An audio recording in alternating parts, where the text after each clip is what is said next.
Ever feel like time's playing tricks on you? One minute the day's dragging, the next it's flown by.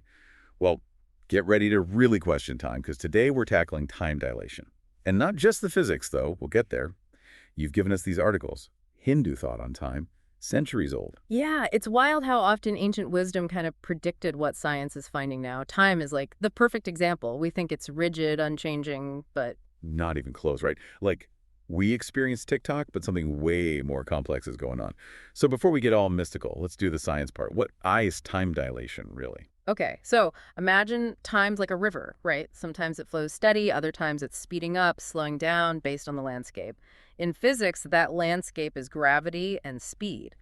And Einstein's relativity, that's our guidebook here, basically says time is relative, not the same for everyone everywhere. Yeah, I think I'm with you so far. Good, good. Let's get specific. Two main ways we see this time dilation in action. First is special relativity. That's all about speed. Closer you get to light speed, slower time moves for you compared to someone standing still. Wait, so if I'm in a spaceship near light speed, time actually slows down for me. Exactly. That's the famous twin paradox, right? Two twins, one on Earth, one blasts off near light speed for, say, 5 years. They come back, they've aged 5 years, Earth twins aged decades. So the space twin's a time traveler, coming back to the future where everyone else is old. You got it. And this isn't just theory. GPS, that's proof. Hold up, are phones, GPS, affected by time dilation? Absolutely. Those satellites, they're orbiting crazy fast, further from Earth's gravity than us. Their clocks run slightly faster because of this. GPS has to 80 just for that, or we'd have directions off by miles every day. That is so cool. But how? What's making time bend like that? Key is light speed is constant, always that fast, in a vacuum, no matter what. So to make that work, time has to be flexible. Whoa, so time itself warps to keep the speed limit. You got it. Mind bending, right? Think of space-time, like this huge bendable fabric, massive thing. Planet, star, it warps that fabric. Like putting a bowling ball on a trampoline, you get a dip. Okay, I can picture that. So closer you are to that massive thing, deeper you're in the dip, slower time goes for you. Exactly. General relativity in action, gravity, messing with time, it's all relative to where you are, how you're moving in this warped space-time fabric. So speed, gravity, warping time. Our everyday time isn't so simple. It's all relative. Now, you mentioned ancient cultures, Hindus. They were onto something about time, too. Yeah, and this is where it gets really interesting. For centuries, Hindu thoughts had this idea of time that's incredibly similar to what physics is just now discovering. Okay, now you have my attention. Tell me more. Mhm. So modern physics, it's saying time is relative, flexible, even warped by gravity. What's the Hindu take on all this? It's surprisingly aligned. Hinduism has this concept, Kala Chakra, wheel of time, literally. Suggests time isn't a straight line, but cyclical, like a giant cosmic wheel turning through these distinct phases, yugas, they're called. Yugas. Yeah, I've heard that. Break it down for us. Sure, sure. Four main yugas in Hindu cosmology: Satya Yuga, Treta Yuga, Dwapara Yuga, and Kali Yuga. Each one's a different age, unique characteristics. Satya Yuga, the first one, that's the golden age. Peace, harmony, spiritual enlightenment, the whole deal. Sounds nice. Right. But as the wheel turns, we move through each yuga. Each cycle, less virtue, less awareness, more chaos, disharmony. The downward spiral, basically. Things getting messy. Kinda, yeah. Where are we now on this wheel? Hinduism says Kali Yuga, the shortest, most chaotic one. Conflict, ignorance, spiritual darkness. Checks out, sadly.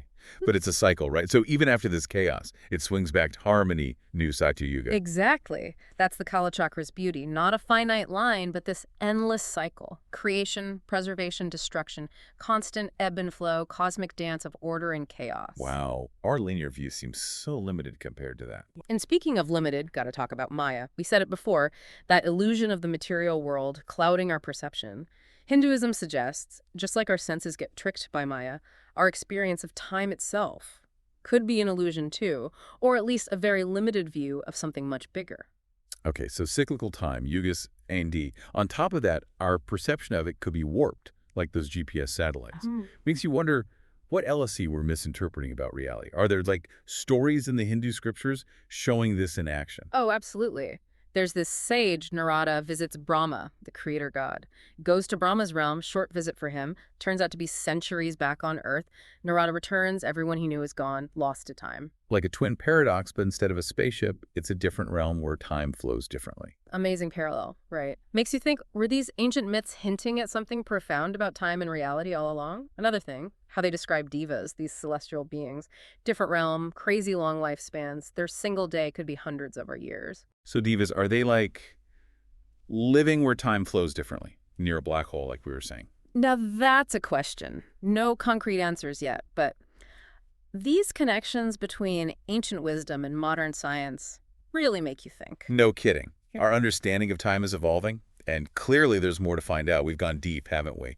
From physics, it's like, whoa, to ancient Hindu ideas about time. It is remarkable, isn't it? How these different ways of looking at things kind of end up in the same place, time being way more than we think it is. Really makes you think. But someone listening right now, stuck in traffic or whatever, what's the takeaway? Why should they care about time dilation, yugas, all that? You know, it's a good question. I think just thinking about this stuff, even if we don't get it all, it changes how you see things. It's like a sense of awe, you know? Hmm. We're in this huge universe, reality itself can bend, and we get so caught up in our little lives, we forget that. Right. Stays humble. There's always more to learn. Our idea of time now could be just, I don't know, a tiny piece of the puzzle. Exactly. And this is where Maya comes back in, that illusion. If we get time so wrong, what else are we misinterpreting? Makes you question everything, be more curious. Almost like permission to let go of the clock a little, be in the moment more. I love that, because isn't that what it all points to? Science, ancient wisdom. It's saying time isn't just this thing outside us, it's part of how we experience being alive. And maybe understanding it better helps us live better, too. Beautiful way to put it. It's Yeah. not just facts, it's how those facts can change how we see the world. Yeah. And who knows, right? We keep exploring space, making discoveries. Maybe those ancient stories, different realms of time, beings living thousands of years. Maybe it won't seem so crazy. Right. What if we could experience that, not just read about it?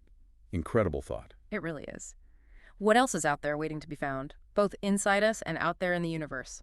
Until next time, everyone, keep asking those questions, keep exploring, and remember, time may be a lot more flexible than you think. Thanks for joining us on this deep dive. We'll see you next time.